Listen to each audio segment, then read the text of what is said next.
Salam Jaya Nusantara. Selamat datang kembali bersama channel Ki Janu, Kisah Jelajah Nusantara.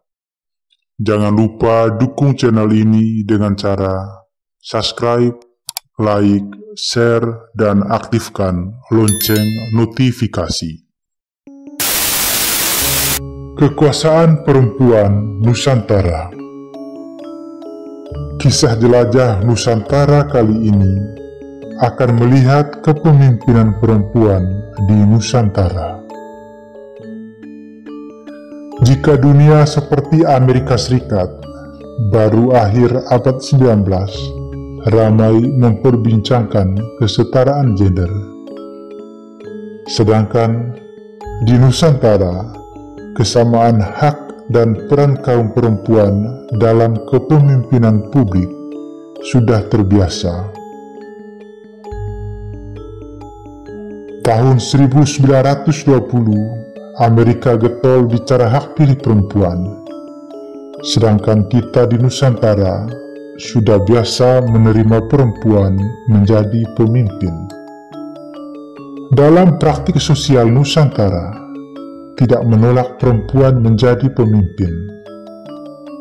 Kaum perempuan telah menjadi ratu sejak abad 7 di Jawa, dan tidak menutup kemungkinan juga telah terjadi jauh sebelumnya.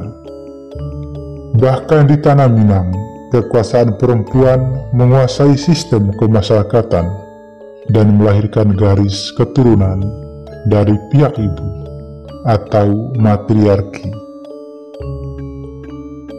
Kedekatan bangsa Nusantara dengan kepemimpinan perempuan ini berlaku bukan hanya di dunia fisik. Di dunia kegaiban pun, Nusantara kental dengan sosok ratu perempuan. Kisah tentang Dewi Sri atau Dewi Pohaci, atau tentang penguasa samudera sosok perempuan, Kanjeng Ratu Kidul, bahkan masih eksis hingga kini. Penerimaan atas ketokohan pemimpin perempuan Nusantara memiliki akar dari kepemimpinan kuno, sehingga seorang perempuan di Nusantara bisa menjadi ratu bukan hal aneh. Masyarakat sudah terbiasa, bahkan menerima dengan damai dan penuh sukacita sejak masa kuno. Perempuan bisa menjadi penguasa negara. Ratu perempuan bisa memiliki ketegasan yang tak kalah kuat dengan kaum laki-laki.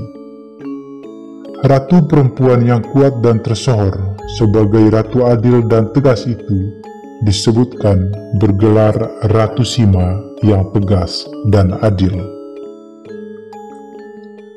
Ratu Sima dari kerajaan Kalingga terletak di pantai utara Jawa Tengah, abad ke-7. Ratu Sima tidak langsung terlahir menjadi ratu kerajaan Kalingga. Ia yang lahir di Sriwijaya mewarisi tahta Kalingga dari suaminya, Raja Kartikeya Singa, Raja Kalingga.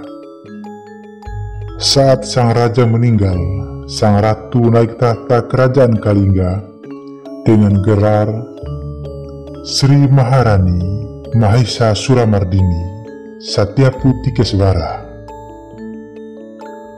Penguasa kerajaan Kalingga, nenek dari Ratu Sanjaya ini, terkenal dalam menciptakan keadilan di kerajaannya.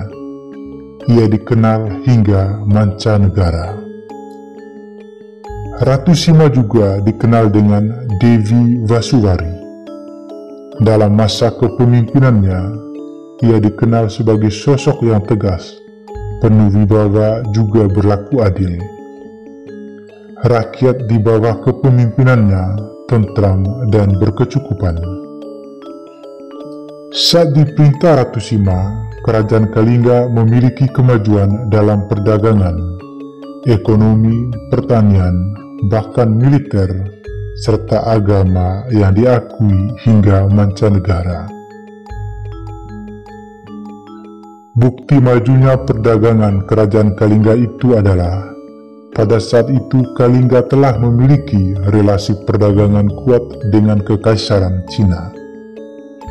Semua pencapaian kemajuan perdagangan kerajaan Kalingga itu ditopang keberadaan pelabuhan terbesar yang berada di Pekalongan, sebuah pelabuhan besar di utara Pulau Jawa yang menggeser kebesaran pelabuhan era kerajaan Tarumanegara.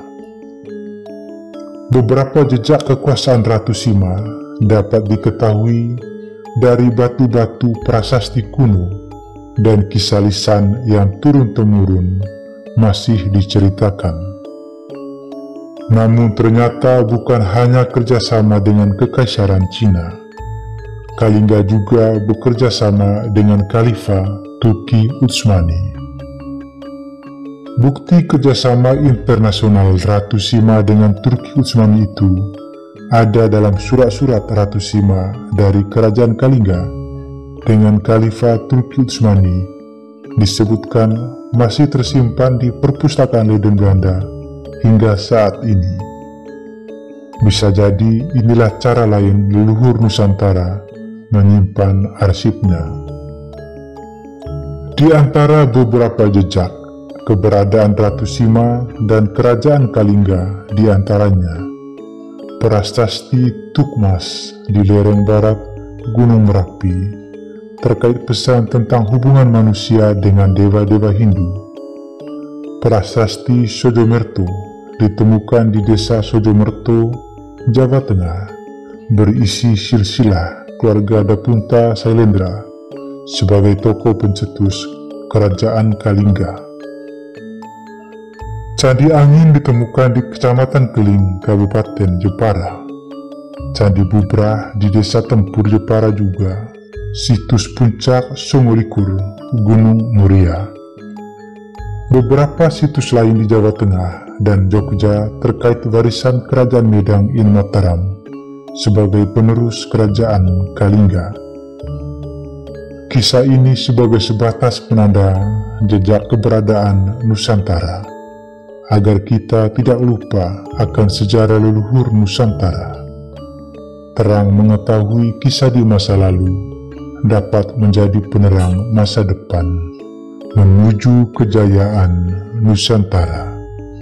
Sampai bertemu kembali. Salam Jaya Nusantara.